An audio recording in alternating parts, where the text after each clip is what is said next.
ఈరోజు భారతదేశంలో మొత్తం శ్రీరామమయం అయోధ్యలో శ్రీ బాలరాముడికి ప్రాణ ప్రతిష్టాపన కార్యక్రమం. ఈరోజు అయోధ్యలో శ్రీ బాలరాముడి విగ్రహ ప్రాణ ప్రతిష్టాపన సందర్భంగా భారతదేశం మొత్తం శ్రీరామమయం. ఈరోజు ప్రతి గ్రామంలో రామ లక్ష్మణ ఆలయం, శ్రీ ఆంజనేయ స్వామి దేవాలయంలో పండగ వాతావరణం నెలకొంది. శ్రీరామ శ్లోకములతో స్మరించిన భక్త ప్రభంజనం శ్రీరామ రామ రామేతి రమే రామ మనోరమే సహస్రనామ తత్తుల్యం రామనామ వరానని. ప్రతి శ్రీరామ మందిరంలో రాముడికి అభిషేకం, కళ్యాణోత్సవాలు మరియు హనుమాన్ చాలీసా, భజనలు, ప్రత్యేక పూజా కార్యక్రమాలు నిర్వహించారు.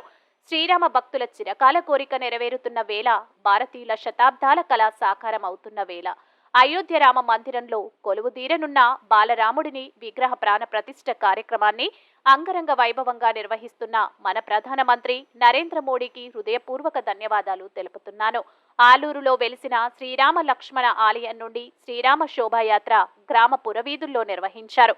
ఈ శుభ సందర్భంలో శ్రీరాముడు ఆలయంలో భక్తాదులకు అన్న ప్రసాదాలు ఏర్పాటు చేయడం జరిగింది.